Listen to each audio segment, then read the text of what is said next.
자, 문학에선 혁수야 몇 개 틀렸니? 문학이? 근데 뭐 뭔지 봐야 알아요. 보면서 얘기 나눠봅시다. 문학도 좀 만만치 않았던 것 같아, 솔직히 얘기해서. 아, 근데 이번에 좀 이상했어. 아니 문학은 이제 빼는 건 좋아요. 이제 감. 문학도 그렇고 문학이 어려웠어요. 다 어려웠습니다. 2학년 이번에 제일 어려. 너희들한테 무슨 억하심정이나? 작년 1학년도 제일 어려웠고. 맞아요. 무슨 억하심정이나? 왜 그러지? 올해 1학년 되게 쉬웠다. 1학년 쉬워서 95점이네. 맞아요. 보면서 되게 억울해가지고. 나도 보면서 애들이 전화 엄청 많이 했어. 다 잘 본 줄 아니까. 원래 잘 본 거 같으면 전화 많이 오잖아. 네. 근데 불안하더라고. 왜냐면 남이 쉬우면 나도 쉬우니까.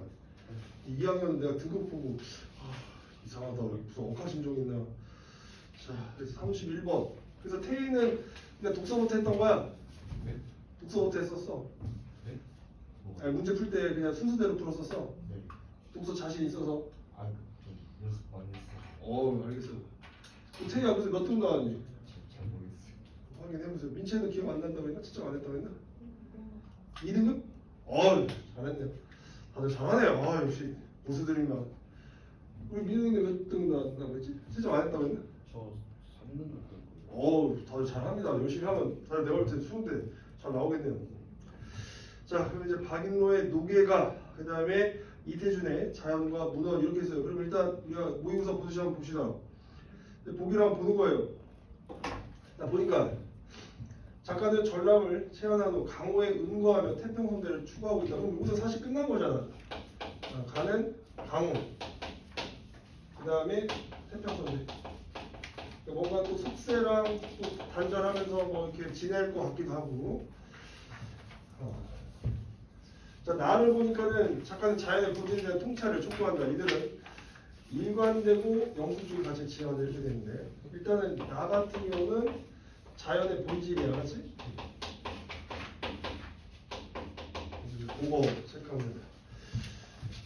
자, 비록 작가의 지향을 방해하는 일시적인 요소가 있더라도, 그러면 뭔가 방해하는 요소가 있다는데, 방해하는 요소가 있더라도 이 지향을 과거에서 현재로 미래로 지속성, 이런 것들은 다 그렇지만 어떻게 하나 갖고 있어서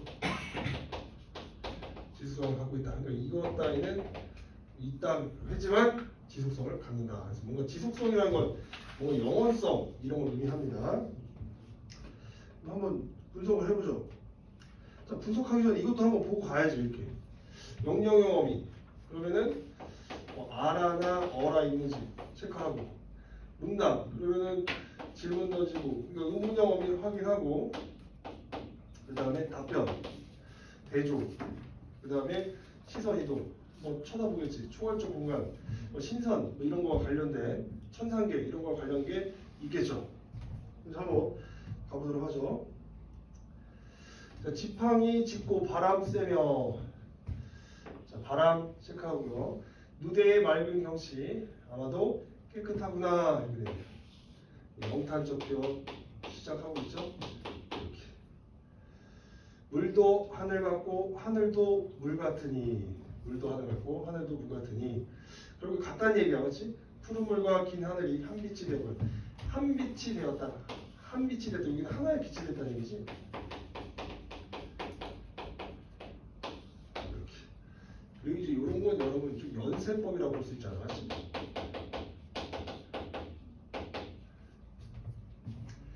물가에 갈매기는 오는 듯 가는 듯 그칠 줄 모르는, 이제 갈매기 이런 거 나오면 자연친화 확실히 알 수 있고, 물화일체 이렇게 또 체크해 주고요. 바위 산꽃은 수놓은 병풍되었고, 자, 산꽃은 병풍이다 하니까 역시 비유적 표현, 은유 뭐 이런 거 볼 수 있고요. 시냇가 버들은 초록 장막됐다. 버들은 장막이고 역시 비유. 자, 그 다음에 위아래로 백곰을 이렇게 체크해주면 되겠다. 그래서 아름다운 어떤 경치를 잘 묘사하고 있네요. 좋은 날 좋은 경치, 자, 이런 것들 시험가 반복되고 있고요. 나 혼자 거느리고, 자, 혼자 있네요. 꽃피는 시설 허송하지 마라. 낭비하지 말라는 얘기죠. 말리라 하고, 자, 아이 불러 하는 말, 이 깊은 산 속에 해산물을 볼 수냐? 보지 않겠다는 얘기예요. 이제 해산물 아니고 이제 이런 풀 같은 거 보이지 뭐 살찐, 고사리, 돼지고기, 사슴고기, 해산물 바다는 아니네 맞지? 이런 것만 본다는 얘기네. 그만큼 바구니에 흙쪽이 담아두고 일단 고기를 나열했으니까 열거하고 해산물 여기 나오네. 붕어회에다가 회도 나오긴 하네. 자 누러 꽁 섞어 먹음직하게 구워지거든. 되게 좋은데 지금 술동이 맑은 술에 자 술까지 나와. 이런 거 나오면 야 제대로 이제 풍요 즐기고 있고 흥치가 잘 드러난다. 이렇게 해주면 되겠죠. 한 잔 또 한 잔 취토록 먹은 후 취한토록 먹은 후에 이것저것 다 나오네요 여러분.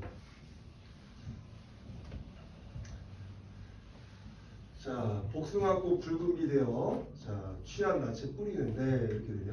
여기 낯은 얼굴이잖아 그치? 꽃잎이 막 떨어지는 거야. 진짜 비가 되었다고 얘기하지만 그냥 꽃잎이 떨어지는 겁니다 맞죠? 그 다음에 여기는 색채어 이렇게 해주면 되겠고 낚시터 넓은 돌을 높이 베고 눈이 아주 그냥 좋네.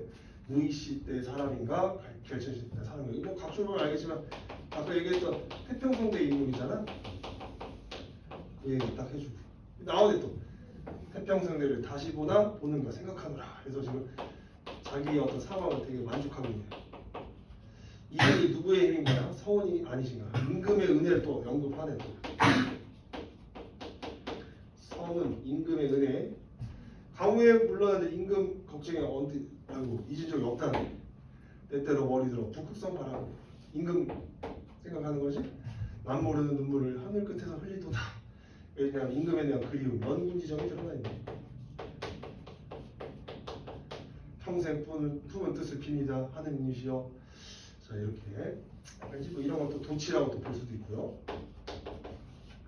마르고 닳도록 우리 임금 만세를 누리소서.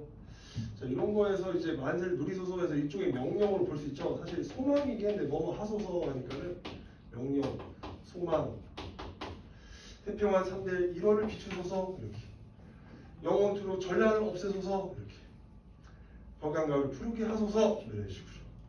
그래서 이몸 이 강산 풍월에 늙을 줄을 모르다. 그러니까 사실 자연 친화를 쭉 얘기하면서 태평성 얘기는 하지만 사실은 여기 플러스 약간 임금에 대한 은혜와 걱정이 같이 있네요, 맞지? 네. 그리고 연구기죠. 이것까지 내면 너무 얘기가 복잡해질까봐 제가 볼 때는 그 얘기는 좀 간략하게 보기에 생략을 한 것 같습니다. 그래서 뭐뭐 하소서가 보통 소망 이런 걸 보는데 어쨌든 뭐 명령 이렇게도 생각해 볼 수 있고 비춰주세요 이 얘기니까 명령으로 볼 수 있겠죠. 그래서 그 부분을 놓치면은 좀 헷갈렸을 것 같습니다. 주로 시각적 이미지 눈에 띄고요. 그러니까 자연 친화, 태평성대, 영군지정 뭐 이런 가지 여러 가지 감정이 다 섞여 있네요. 자 그다음에 이태준의 수필을 한번 보죠. 자 자연은 왜 존재해 있나? 모른다. 여기서 이제 문답법은 하나 있긴 하네. 그러니까 이제 나에만 해당되는 거고. 자 그것은 영원한 신비다. 영원한 불가사의다. 자 말이 없는가? 모른다. 영원한 그의 침묵, 그의 성격이다. 일단 자연을 뭐 이렇게 얘기하는 걸 글하고 얘기하는 거니까 의인하다 이렇게 볼 수 있겠죠. 자 우리는 자연의 모든 것을 모른다. 우리는 영원히 그의 신원도 이력도 케어낼 수 없을 것이다. 자 없을 것이다. 모른다. 이렇게 지금 이렇게 모른다. 뜻도 약간 어때요? 단호한 어떤 태도가 드러난 겁니다. 이런 건 없을 것이다. 이런 것도 다 단호하고 관련이지. 자 오직 그의 신성한 존재 앞에 백지와 같은 마음으로. 백지라는 건 되게 순수한 마음이겠지. 백지입니다. 경건한 직감이 있을 뿐이다. 직감 이상으로 자연의 정체를 볼 수 없고 들을 수 없을 것이다. 자연에 대한 우리 인류의 최고 능력은 직감. 직감에 대한 얘기를 하네. 한 사람이라도다. 자연에 대한 솔직한 감각을 표현하라. 자 이러니까 명령의 의미가 딱 쓰였네. 그러면 이제 시험장에서 선지를 먼저 봤기 때문에 31번에 1번 체크하고 그냥 신경 안 쓰고 그냥 가버리면 돼. 그래서 시간을 단축해야 되는 거야. 맨날 그냥 읽고서 명령어미 있나? 왔다. 문답 있나? 왔다. 이렇게 하면 안 돼. 딱 읽으면서 쭉 하다가 아까 명령어미 있었는데 신경 써야 돼. 이거 찾았다. 오케이. 이렇게 찾고 가야 돼. 그럼 31번 그냥 가고 나머지 신경 쓸 것도 없어. 알겠죠? 그렇게 제발 해주세요. 혹시 그렇게 했어? 그러니까 시간이 빨리 푸는 거야. 그렇게 해야지. 태희 알겠니? 그렇게 했어 안 했어? 그러니까 이제 진짜 그렇게 해야 돼 이제. 알겠어? 윤영이 그렇게 했니? 그렇게 해야 돼. 지금 선생님 그거 보여주는 거야. 승훈이는 그렇게 해야 됩니다. 민채는 그렇게 했어? 그러니까 이렇게 봐봐. 점수 잘 나온 친구들의 공통점이잖아. 시간이 그래서 단축되는 거야. 시간이 그런 빨리 읽는 것도 있지만 이렇게 풀 때 이런 거 톡 체크하고 딱 봐야 돼. 알겠지? 얼마나 여기서 시간을 단축해. 벌써 읽으면서 31번 해결하는 겁니다. 그럼 사실 지금 이제 설명하려고 그렇지 아까 가를 읽으면서 32번을 해결했어야 돼. 맞지? 그건 이따가 이제 보도록 하고요. 자, 금강산에 어떠한 문헌이 있든지 말든지 백두산에서 어떠한 인간의 떼모델이 있든지 없든지 좀 더 그따위에 관심할 것이 없어. 그러니까 뭔가 인간에 대해서 그런 것들은 별로 부정적으로 보내. 맞지? 인위적인 거잖아. 이렇게 다. 자, 산이면 산대로 물이면 물대로 보고 느끼고 노래하는 시인은 없는가? 경승지에 가려면 문헌부터 뒤지는 극히.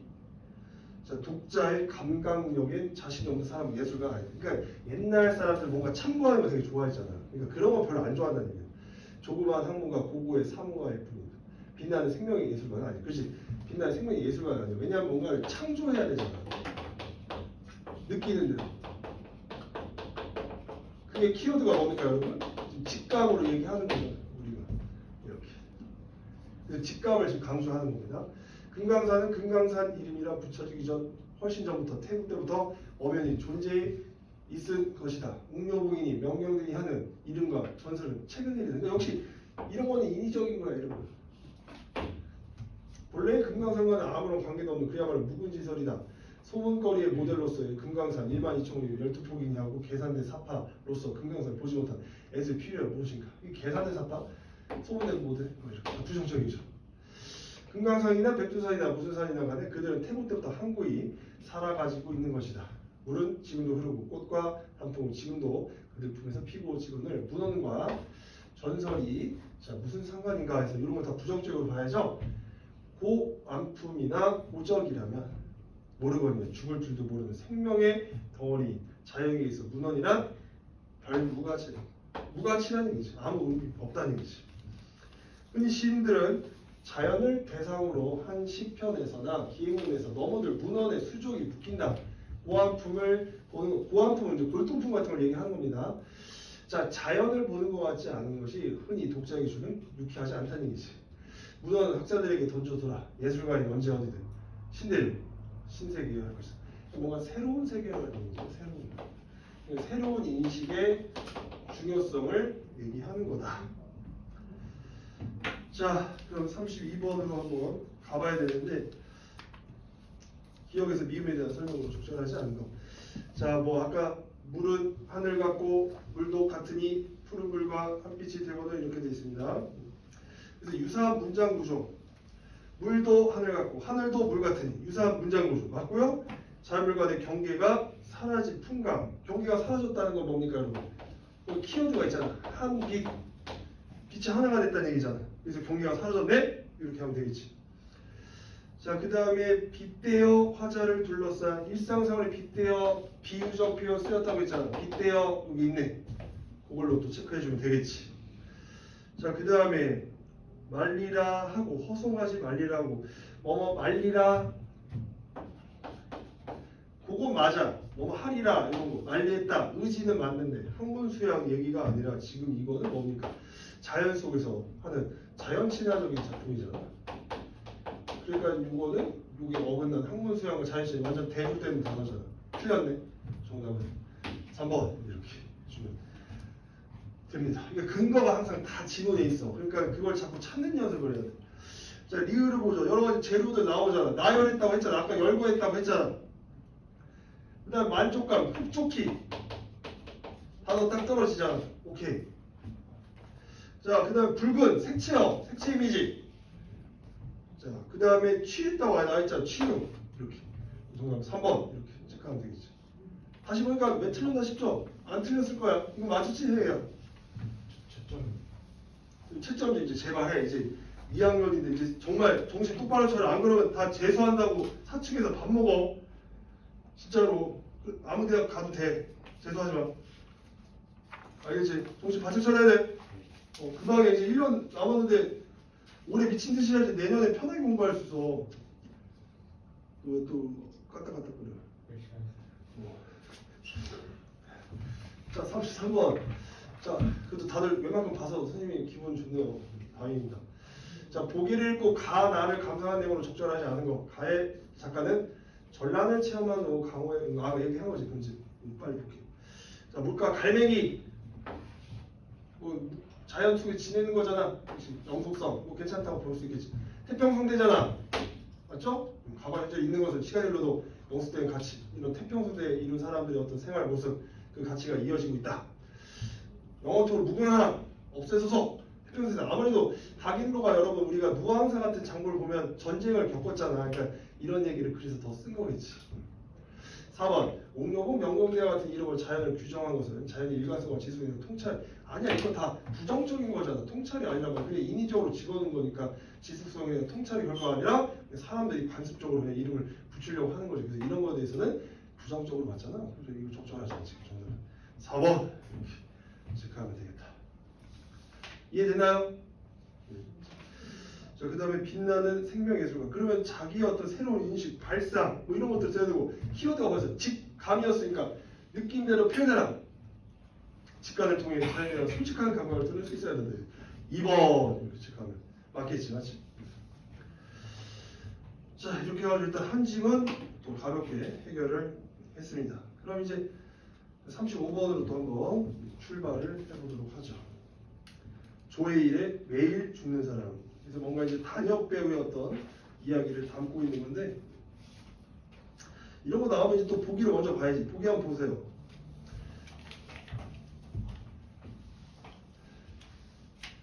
자, 삶과 죽음은 명확한 경계로 구분되지 않으면 항상 우리 곁에 동시에 존재한다. 이게 키워드가 이거네.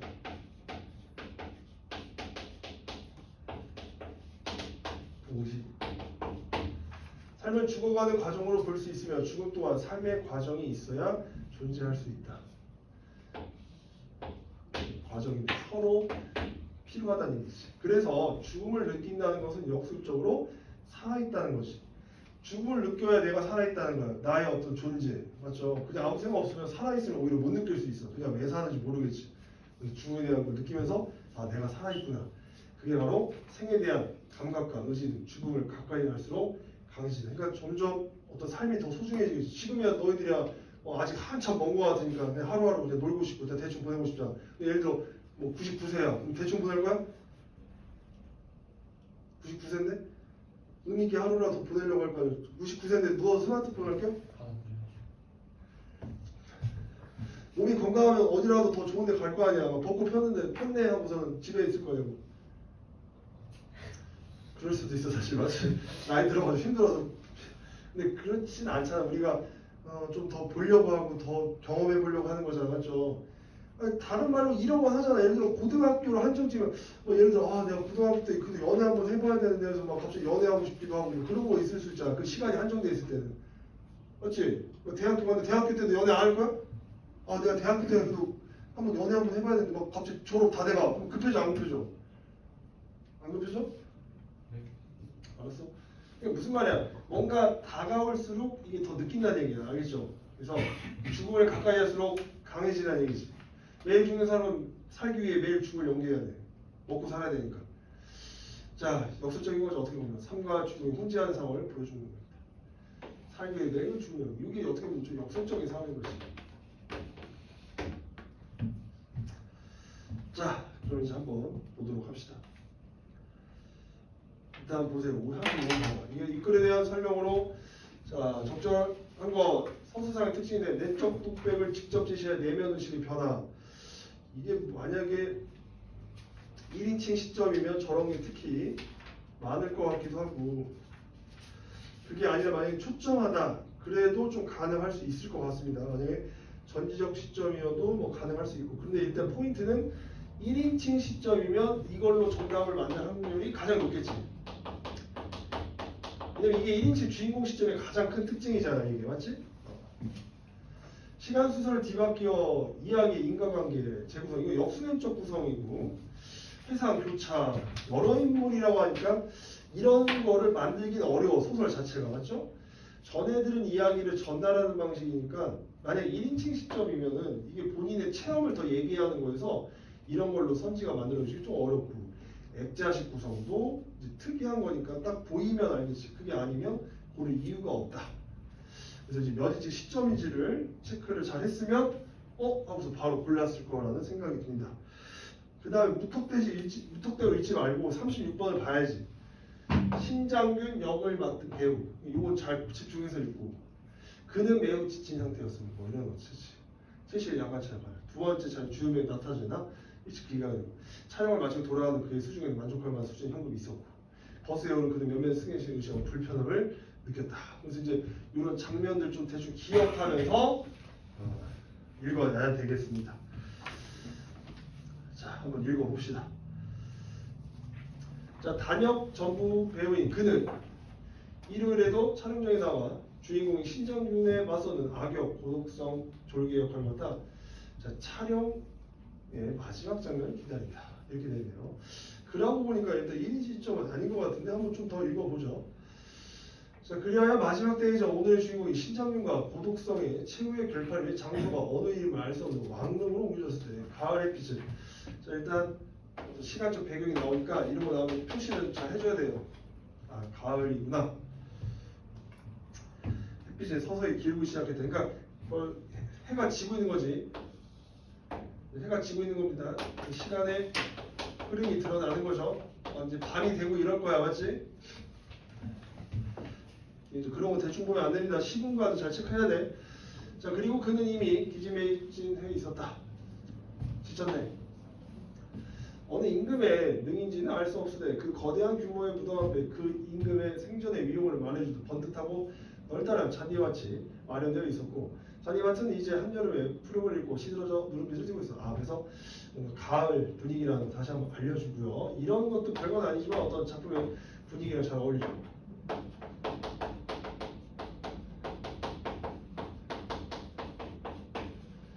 이 뭔가 소멸하고 사라지고 그런 느낌이 들잖아. 자, 가을의 빛은 그리고 그 빛을 서서히 걷어들이면서 잔디의 누름빛을 회갈색으로 바꾸고 뭔가 이제 나이 들고 좀 뭔가 죽음과 관련이 있어. 그렇지? 생명력이 좀 사라지는 거야. 괜히 썼겠어 지금? 맞죠?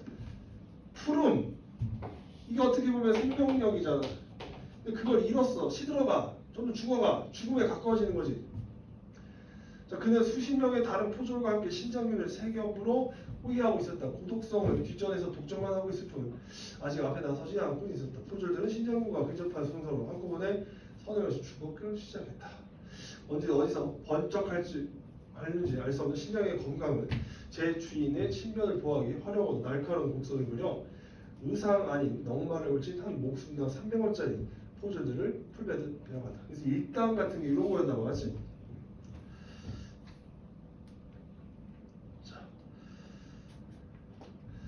자, 그는 맨 뒷열에서 싸움의 중심을 향해 담아들고 있었으나 아직 차례가 오지 않았습니다. 거의 죽은 몸이나 다름없었다. 배가 등과 달라붙어서 주인은 무능함을 수군거리기 있었고 언제부터인지 옆구리가 뜨끔거리기 결리기 시작했다.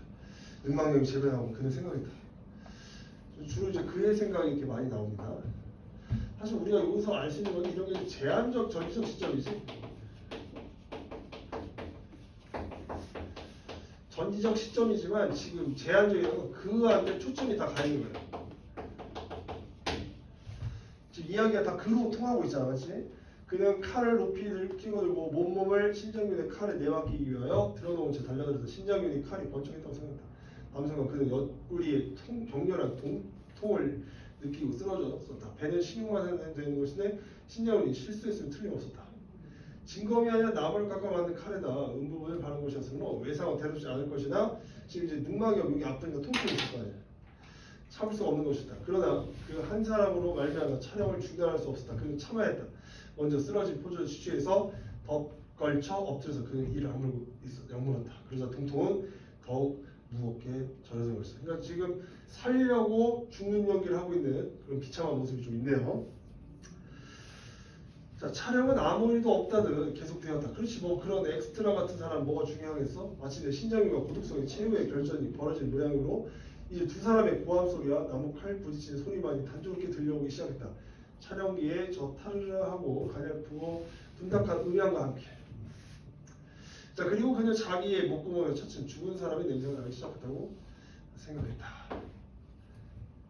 약간 이런 좀 환상적인 어떤 요소가 있는 거죠. 무언가 심각하게 썩는 듯한 냄새와 썩고 있는 물체가 발산하는 열기가 목구멍 안에 있다고 느꼈다. 뭔가 죽음을 느끼는 거죠, 지금. 죽음에 대해서 인식하고 있는 겁니다. 어디선가 300년 전 포졸이 낯선 듯하고 나딘 듯하고 속삭이고 있는 것 같았다. 그렇지. 자네도 별 수 없어. 주걱 잡아줬고 보게 임금도 좋고 말았거든 하고 그는 하마터면 벌떡 일어날 뻔했으나 그러지 못했다. 우선 그의 의식 속에 아내의 희뿌연 시선이 그려지지 말라고. 자, 이런 아내 같은 경우도 어떻게 보면 좀 억압을 하는 겁니다. 현실에 안주하게 계속 현실을 벗어나지 못하게. 그는 이미 일어날 기운조차 없을 지경으로 탈진이 있었기 때문이다.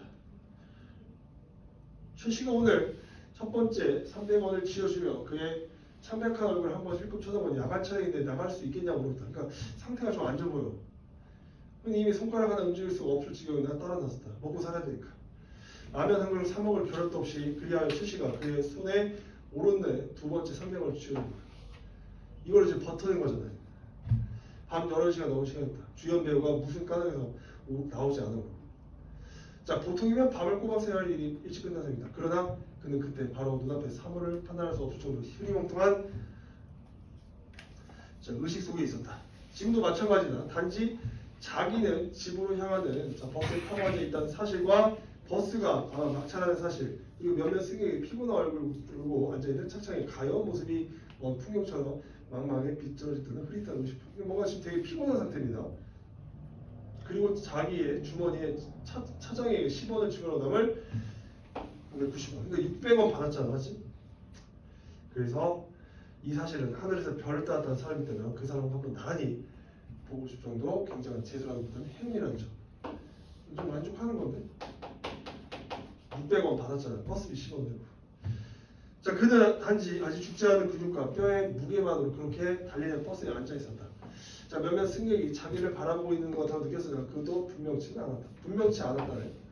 자, 의식이 가물가물 꺼져가는 것 같은 느낌이 들었으나 그것 역시 분명치가 않았다. 지금 제정신이 아니야, 맞지? 자, 그러한 그의 의식이 선명하게 되살아나기 시작한 것은 버스가 종점이다. 그가 막 오른발로 땅을 내디려는 순간 선뜻했다. 그의 오른발은 맨발이었던 것이다. 자, 발이 땅에 닿은 순간 냉습한 어떤 줄기 같은 것이 다리를 통해 전신으로 쭉 뻗쳐 올라갔다. 그리고 그것은 머리부터 차가운 분열을 일으켰다. 뭔가 의식이 변할 것 같은데 머릿속이 물벼락을 맞은 듯 선명해졌으나 구두가 어느 사이에 달아나버리지 생각해낼 수가 없었다. 다만 오른쪽 다리가 갑자기 빳빳해지는 것을 느끼고 지금 그 다리는 차고 습기 낀 죽음의 매각을 딛고 있다. 그러니까 죽음을 느끼네. 그럼 이때 뭔가 살아있음을 더 느낀 거 아니야? 지금 그 다리는 차고 습기 낀 죽음의 외곽을 느끼고 있다는 것인가? 오른쪽 다리가 경직이라도 일으킨 듯 뻣뻣하고 불편했으나 그는 안간힘을 써서 걸었다. 골목의 가게들은 아직도 불을 켜놓은 채 손님을 기다리고 있었다. 그러나 그에게는 그것이 마치 죽은 사람을 전송하기 위한 장의의 불빛처럼 들린다. 이 사람 계속 죽음을 느끼고 있는 거죠. 어느 나라에서는 맨발은 바로 입관 직전에 사자를 뜻하는 거야. 자, 그는 생각했다. 하기 어디 나만 죽은 것이냐? 세상 모든 사람이 커다란 소멸의 흐름 속에 던져지지 있다. 시간까지도. 시간도 다 소멸하는 것이지. 자, 누구나 매일매일 조금씩 죽어가면서 살고 있다. 이게 되게 철학적인 내용이네. 어린아이도 진짜 그러하다. 아내의 뱃속에서 자라고 있을 태아도 이를테면 죽음의 쌀이다. 되게 슬프네. 자, 아내는 죽음을 베고 그것을 키우고 있다. 그것을 키우고 있다. 언제부터인가 다시 옆구리가 뜨끔뜨끔 결리기 시작했다. 능망령이 재발하려나 하고 막연히 생각하면 그는 구두가 씻겨져 있지 않은 발과 씻겨져 있는 발을 부자연스럽게 번갈아 움직이면서 계속 걸었다. 마치 죽음의 발과 생명의 발을 하나씩 가지고 있는 것처럼. 그러면은 신겨져 있지 않는 발이 생명의 발일 것 같은데 내가 볼 때 오히려. 자, 어느 나라의 전설 속에 있을 법한 이상한 그림자처럼 그러다가 그는 자기의 왼쪽 발에는 아직 구두가 신겨져 있다는 깨달음을 만났다. 그리고 그는 놀랐다. 아, 나 아직 한쪽을 씻고 있구나 하는 이 아무렇지도 않을 수 있는 깨달음을 그를 놀라게 했을 뿐 아니라 그의 마음을 어떤 신선한 감명으로 자, 떨기까지 했다. 아, 나의 또 하나의 발은 아직 살아있었구나. 이 발은 그리고 따뜻하고 편안하구나. 그럼 오히려 신발 신은 걸 살아있다고 표현하네. 맞지? 마치 반석과도 같군. 자, 아내의 둥근 배가 머리에 떠올랐다. 그녀의 뱃속에 태아가 하고 있을 몸집이 상상됐다. 자, 그래, 그것은 죽음의 싹이 아니다. 갑자기 또 인식의 전환인데? 아까 죽음의 싹이라고 하더니 자, 그렇게 불러서는 안 돼. 그는 걸음을 빨리 했다. 아내에게는 지금 단백질이 필요하리라고 생각했다. 주머니에게는 지금 일금 590원이 들어있다. 그래서 생고기 한 걸 사자. 이런 게 다 뭡니까? 이게 생의 감각을 다시 한번 느끼는 거야. 시육점의 문이 닫히기 전에 저 앞에 펄펄한 소를 때려잡아서 피가 뚝뚝 드는 싱싱한 고기를 팔고 있었던 시육점의 부그리한 불빛. 이거로 생의 어떤 감각을 얘기하는 거지. 그러면 오히려 아까 신발을 신지 않아서 차감을 느낀 건 뭔가 죽어서 그런 거 느낀 거고, 신발을 안 신은 거기서 다시 한번 인식이 전환되면서 생의 감각을 느끼니까 먹으려고 하는 거잖아. 그래서 안에 고기도 주고, 그래서 막 불빛 뭐 그런 것들, 정육점이 원래 그걸 뻘겋잖아. 근데 그런 걸 생의 감각을 느꼈다, 이렇게 볼 수 있겠지. 좀 재밌는 작품인데 시험 볼 때는 뭐 어수선했을 것 같습니다. 맞죠? 잘 풀었어요? 네. 자, 그러면 한번 보죠. 자, 이 글에 대한 설명으로 가장 적절한 거. 그러니까 물론 전지적 시점이긴 하지만 어떤 그의 심리 뭐 이런 것들 독백 직접 제시했다. 내면식 변화. 그러니까 그로 따라갔어. 그래서 이거는 정답은 1번 이렇게 체크하면 되겠고요. 시간의 순서를 뒤바뀌는 거 역선행적 구성 없고요. 여러 인물 아니고요. 전에 들은 이야기 전달한 방식 아니고 자기 얘기하는 거죠. 액자식 구성도 아니고. 정답 1번 체크하면 되겠다. 자, 이 글의 내용에 대한 이해를 적절하지만 신장군 역을 맡은 배우는 벤을 신임하는 데 대해서 좀 어떻게 하다 보니까 가격당했어. 맞지? 그래서 뭔가 통증을 느꼈지. 자, 그는 매우 지친 상태여도 제안을 받아줬어. 그래서 300원 더 받았잖아. 두 번째 촬영에서 주연 배우 나타난 예성을 일찍 해서 되게 행운이라고 생각했잖아. 그의 수중에는 만족할 만한 수중에 행운이 있었잖아. 590원. 자, 그는 버스에 몇 명씩 의식을 불편해? 그런 건 딱히 없었습니다. 맞죠? 뭐 불편한 건 아니고 그냥 자기들 버스를 탔다. 그리고 그냥 승객들을 한번 쳐다봤다. 뭐 이 정도만 얘기를 했지. 뭐 의식하고 불편함을 느낀 거는 아니었다. 이렇게 해가지고 정답은 5번 이렇게 체크를 해주면 이것도 틀리진 않았을 거고, 내용 확인하는 문제가 아마 시험 볼 때는 아마 제일 어려울 겁니다. 하지만 딱 이거 읽을 때 버스 얘기 나오면서 승객 얘기 나온 걸 기억하면서 여기로 한번 쓱 가보면은 몇몇 승객의 피곤한 얼굴과 졸고 앉아있는 차창에 가여운 모습, 오히려 가엽다고 하는 그 승객들을, 알겠죠? 그래서 오히려 이런 승객들에서 좀 동정을 느낀다고 봐야 되겠지. 알겠죠? 그런 것들이 좀 체크를 해주면 되겠다. 승객의 시선 없어. 승객들 다 졸고 있어 지금. 그거 체크해주면 되겠고요. 37번 기억에서 미음에 대한 이해로 적절하지 않은 거.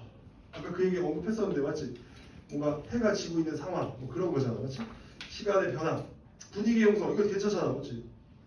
자, 그 다음에 니은 봐봐. 니은 보면요 어때요?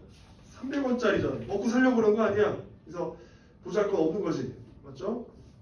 그 다음에 디귿 보니까 지금 뭔가 칼에 했는데 더 막 좀 맞았어. 어떻게 보면 신체 상태를 고려하지 않고 배역을 수행하는 것을 통해 절박한 처지, 아픈데도 하는 거잖아. 능망경 걸렸는데도. 자, 리을. 자, 이제 두 사람의 고함 소리와 나무 갈고리 단조롭게 들려오기 시작했다. 촬영이 탈의를 하는 갈고리명과 함께 상황을 제한적으로 인지하는 모습을 제시하여 인물이 느끼는 초조함을 드러내고, 지금 일단 초조함도 이거 아니고요. 맞죠? 자, 그 다음에 들려오기 시작했다. 일단 이런 거니까. 맞지? 상황을 제한적으로 인식하는 것보다는 그래 뭐 그 소리만 들려왔다니까 아 뭔가 촬영이 진행되고 있구나 뭐 이 정도로 이해해줘야지, 여기서 촬영이 진행되고 있는데 뭐 초조함을 느끼는 건 아니다. 알겠죠? 그래서 아 촬영이 진행됐구나 이 정도만 기억해야 되겠죠? 그래서 정답은 4번. 자, 자, 단지 자기 뭐 버스 타고 간다, 뭐 흐릿한 50분 뭐 이렇게 돼 있네. 그래서 피로감, 흐릿하다는 거에서 피로감을 느낄 수 있다. 이렇게 체크해주면 되겠습니다. 자, 그 다음에 38번 여기까지 보고 좀 잠깐 쉬었다 가죠, 여러분. 자, 300원을 받으면서 하는 일.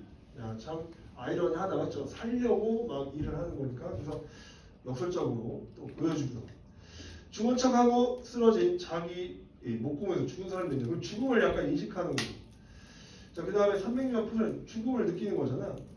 그래서 삶의 과정이 끝나야 죽음이 찾아오는 걸 암시하는 게 아니라 이 사람이 지금 감각적으로 죽음을 느끼고 있는 걸 얘기하는 겁니다. 죽음을 그냥 감각하고 있다 얘기해야지 뭔가 삶의 과정이 끝나야 죽음이 찾아오는 게 아니라 지금 이런 상황에서 이 사람이 죽음을 인식하는 어떤 그런 걸 표현하려고 집어넣는 거다. 그래서 정답이 2번 이렇게 체크하면 되겠어요. 네, 나머지도 잘 했을 거라는 생각이 들어요. 오케이, 자 일단은 좀 여기까지 좀 잠깐 하고 좀 쉬었다가